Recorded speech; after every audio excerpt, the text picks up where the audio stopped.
humid weather here in South Florida is the perfect breeding ground for pests. And what I need to know is why they feel the need to get into our homes, but most importantly, how to keep them out. Hi, I'm Vicente Rodriguez, known as Vince, with heebie-jeebie Pest Control. I've been in the industry 10 years, but I've been living down here in South Florida my entire life. I've seen this place built from the ground up, so I pretty much know what's going on in your home before you even see anything.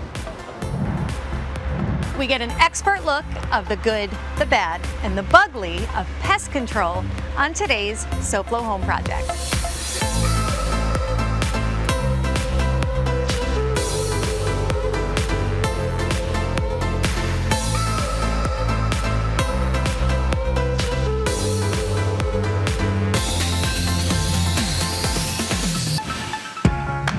Welcome to SoFlo Home Project. I'm Alena Capra.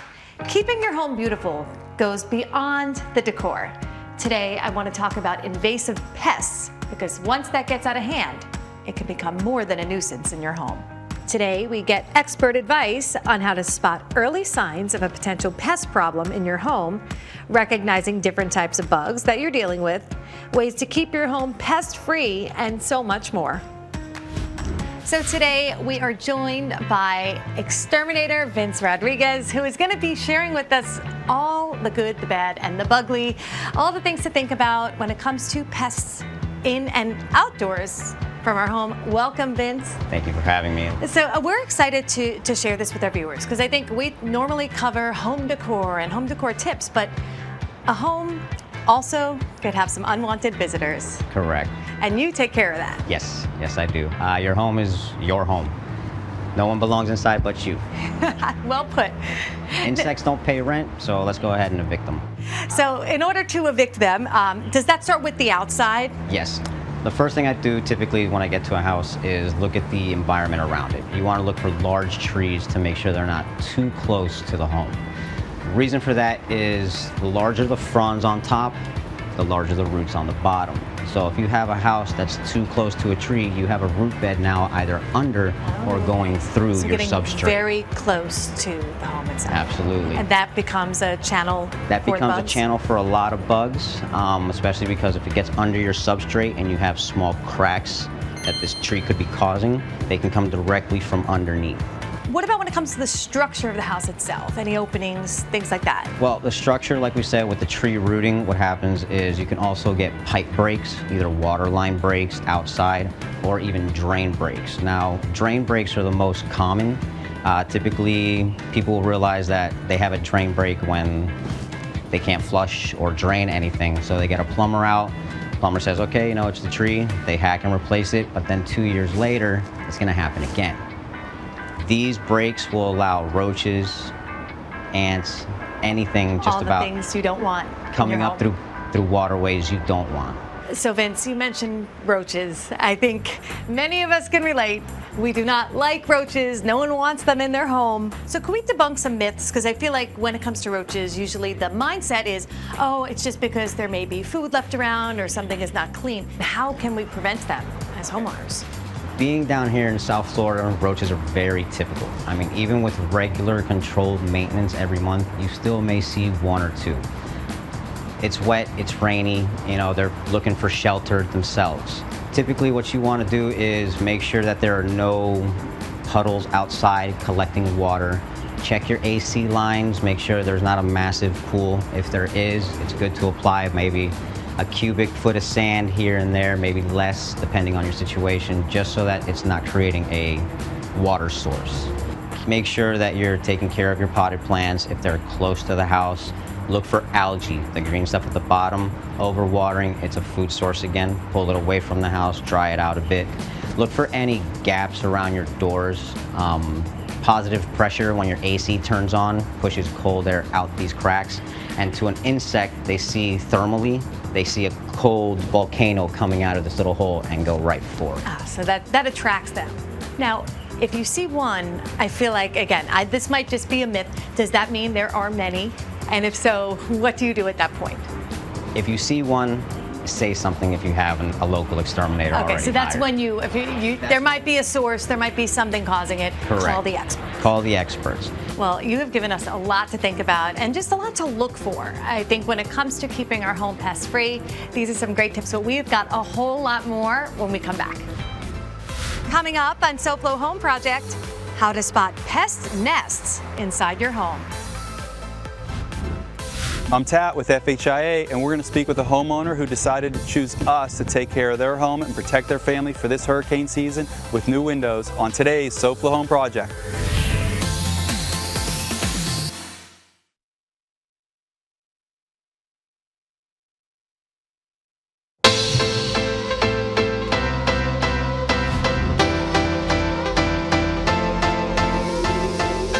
Welcome back to SoFlo Home Project. I'm Alena Capra, and we're here with Vince Rodriguez, our exterminator extraordinaire. Vince is giving us all of the tips that you want to take note of to keep the pests out of your home. So Vince, we're in the kitchen. I think that is one place, especially here in South Florida, as it gets hotter, we have to think about all of those ants and any other type of little crawly creatures that are gonna get on our counters and potentially in food. So what are some things that you would share off the bat that we should think about in the kitchen to prevent this type of thing? Well, as far as ants coming in, yeah, ants are a big nuisance down here. Now, when ants do trail inside, you are going to see them along the counters, windowsills, around the sink because they love water.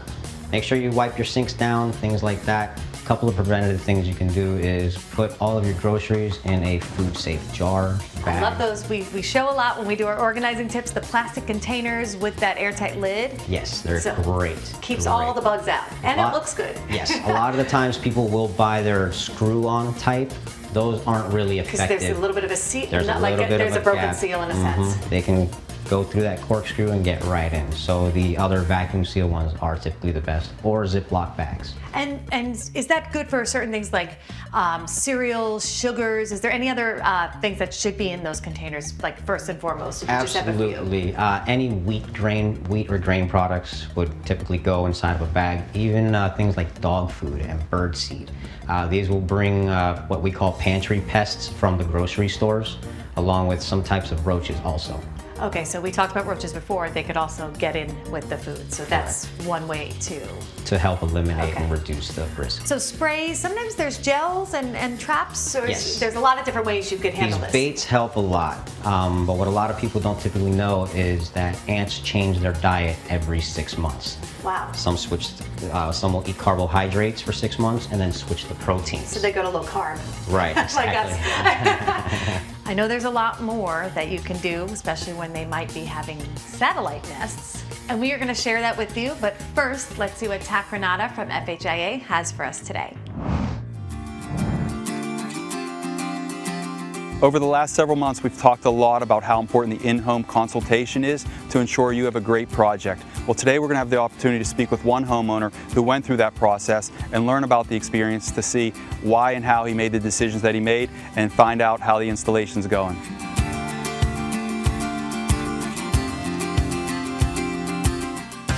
Michael, it was really good meeting you, and thank you so much for giving us this opportunity to help you with this project. Sure. Just curious as to how this whole started and where we began our relationship. How did you hear of our company? Well, honestly, this has been on our list for quite a while. It's a big project, needless to say. We had friends of ours over in the Ridges here in Weston that actually hired you guys to come out and do a job. Very impressed with the workmanship, just the consultative approach up front, like this is what windows are all about, and I really had no idea. What was your biggest concern with your old windows, and what was the big reason for changing out the windows? Was it hurricane protection, energy efficiency, cosmetics, or?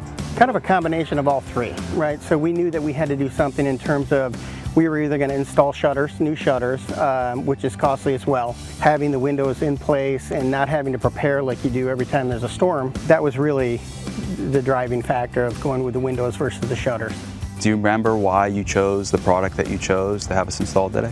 Yeah, I think it was really honestly the sales rep. I mean, just did a thorough job of explaining every option that was available, the differences between windows. I thought I'd learn more about windows in 2 hours than I've ever known in my life. But that's why we ultimately chose to go with what we did, which is the top of the line. You went with the Solar Max technology, which is going to reflect the heat away from the home and save you money on your energy bills, but also make your home a lot more comfortable. And by getting that package and with the vinyl frame, you're also going to get the lifetime warranty. So if anything were to happen at any point in the future, and if you're here a long time, the manufacturer sends us a new one and it'll be taken care of for you. Perfect. So far, we see that the installation's going well, and we're sure it's going to go well. Great, thank you. Thank you. Back to you, Alena. Thanks, Kat. So Vince, we talked about the colonies of ants, but sometimes is it possible where you're treating those colonies and you think that's it, but you're still getting ants? What does that mean? They're somewhere else? Typically means that they're somewhere else. A lot of ants, they will splinter colonies after treatment, and a lot of people don't know this. They'll create a satellite nest somewhere else in the house, and when you think it's gone, boom, it's right back. Wow. And so how do you, I mean, as an expert, I'm sure you've got your ways, but how do you follow the trail? Just look for the ants, and they travel in groups. It takes some time, don't get me wrong. You're gonna find one ant and maybe follow him for about 5 minutes before he leads you to a hole and then disappears.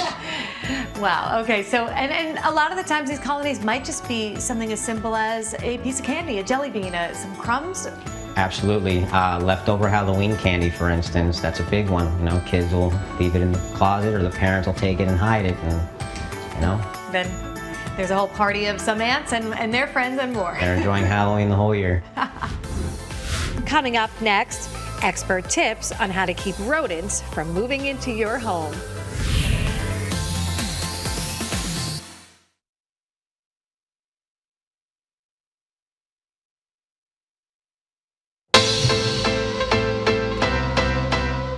Right now it's hurricane season, and that usually has most of us thinking about power outages and perhaps the need for a generator. But it's actually something you should be thinking about year-round, and we're here today with the Generator Supercenter to find out a little bit more about why.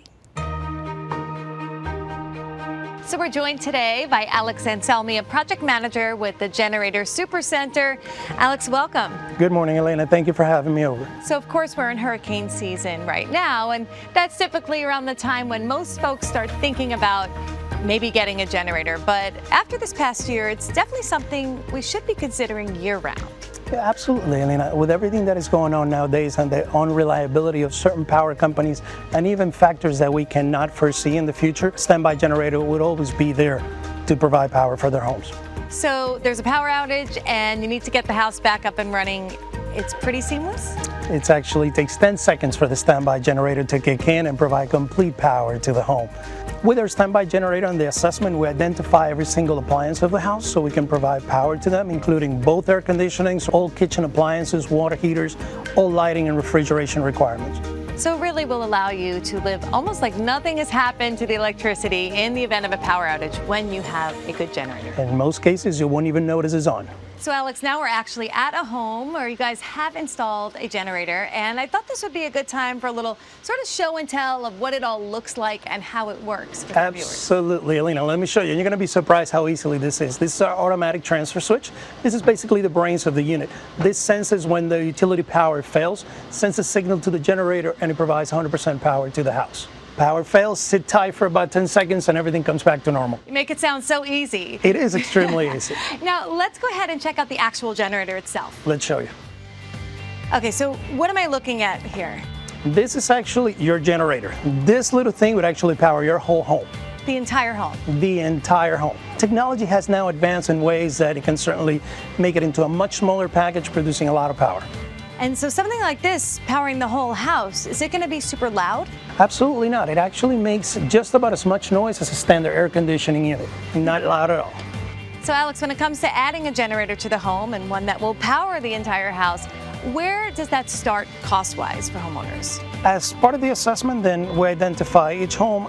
The projects will begin roughly in the $13,000 range for a turnkey project. That's including all the permits, engineering, and pretty much everything that is required for a full installation up and running. So Alex, most importantly, how do homeowners contact you at the Generator Supercenter if they're interested?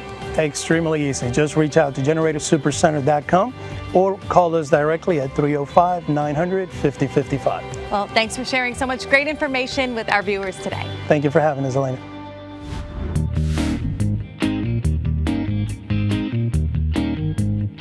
Well, welcome back to SoFlo Home Project. I'm Alena Capra, and we're here with Vince Rodriguez, the exterminator, and he is helping us kind of figure out how to deal with pests in the home. Vince, so there's some things we should look out when it comes to rodents. And hard to say, but it's something we should discuss. And you were just up in this crawl space here.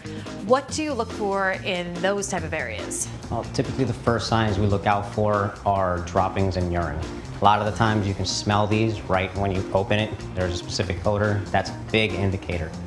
Once you start seeing droppings, you kind of know that something's been there. Something in the home. Something in the house. A lot of the times, the very first indicator is the pitter patter of little feet.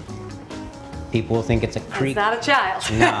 If it's happening very frequently, 9 out of 10, you have a family out there. Okay. Can they get under, like, are they very Very flexible, pliable? I don't know what the word you want to use. They're pretty much as flexible as a snake. If Wow. a full-grown rat can get his head in a hole the size of a quarter, the rest of his body will fit. Wow. Okay, so they can kind of get in. That's how they end up in different areas. Right, of you're the talking home. full-grown rats with tails 16 inches. Oh my gosh, yeah. Don't want to think about that, but this is why we have the experts, you guys, because we are learning the things to look out for. So we don't want rats in the home. How do we prevent, what are some preventative measures that we can take from the roof to other areas of the home? Well, like we had discussed earlier, cutting trees back off of the house is the biggest thing. Entry points are always all around the corners of the houses on the exterior, so minimizing access to the physical building is the best option. Okay, so you need someone to go take a look at the roof, whether it's an exterminator or a if roof you're having professional, roof work absolutely. done. You know, it's South Florida, wood rots very fast. Is there anything with food that we also need to be worried about in terms of preventing something like this once they're in the home? Well, unfortunately, rat's gonna get into whatever he wants to get into when it comes to food. The most important thing is preventing them from entering the house right off So that's the our bat. first line of defense. Make sure that, you know, trees are cut back, there's no access from the roof, checking the crawl spaces, and then of course calling a professional, because realistically Correct, when you because- sense something's wrong, Say something. yes, we've learned that is the way to go when it comes to keeping all of those unwanted guests out. Next on SoFlo Home Project, how pests can attract other unwanted creatures.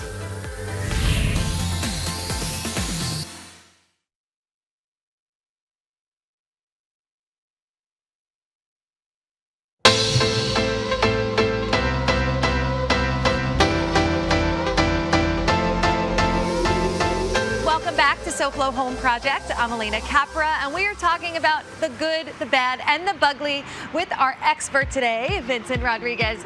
And we've been covering how to deal with pests in the home, but now we want to talk about our little friends outdoors. Right. Critters can be a big problem. You know, critters love to hide. They love bushy areas. I mean, a lot of shade. We all love the shade down here in South Florida. So do the critters. Now, what happens with these shaded areas is that we get a lot of rain down here and it creates a lot of moisture. Insects love moisture. Now, when the moisture sits in the middle of these, let's say areca palms, for instance, it creates a sort of soup of sweetness because everything breaks down. When plant matter breaks down, it creates sucrose, which is a food source for these insects. That's why you get a lot of roaches, ants, millipedes, other insects there. Now you're attracting critters. We get our local raccoons, possums, iguanas, number one. Everybody, you know, doesn't like iguanas, But they're here. but they're here, right. So Vincent, so how do we kind of manage or try to at least get rid of some of the reptiles from our yard areas? Well, reptiles love flowers, just like we do. So whether it's potted in a planter or in the ground, they're coming either way. If it's outside, it's an all-you-can-eat for them. Now, we don't want to get rid of the flowers. We love flowers Yeah, ourselves. they're beautiful. Right. We need them for our decor outdoors. Absolutely. There is this product called Neem Oil.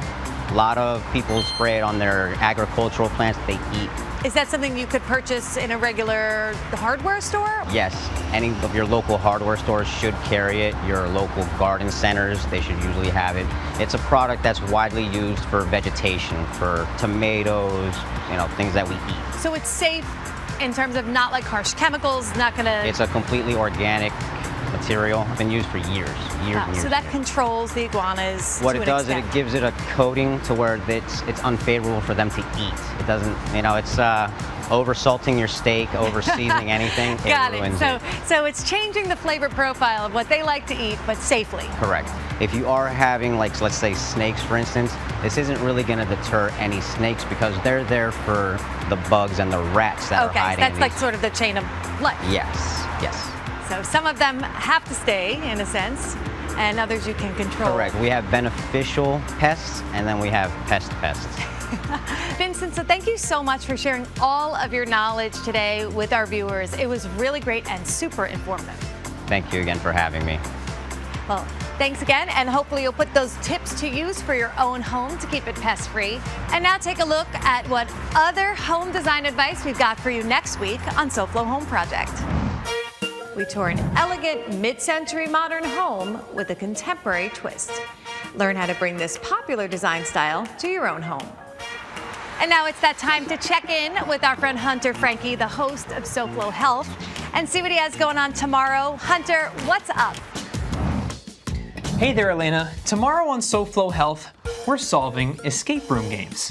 This cafe is looking after your health by using only the best and organic ingredients to make eating healthy taste better and fresher. Summer is here, which means it's time to enjoy the pool, but make sure your kids are safe in the process. Common Threads is keeping your kids moving, and Morgan keeps us moving with more TRX tricks to add to your workouts. And this is actually a puzzle. And if I can solve it, I can get on my way. If you want to see how it ends up, then you can join us tomorrow for some more SoFlo Health. Same time, same place, right here on the Thanks, Hunter. We will definitely be watching. And to our viewers at home, thanks for joining us this week. And we hope you join us next week for another episode of SoFlo Home Project right here on Local 10. And remember, there's no place like SoFlo Home. If you missed any part of this episode, or if you're looking for more design inspiration, make sure to check out all episodes online at SoFloHomeProject.com. And don't forget to follow us on social media on Facebook and Instagram.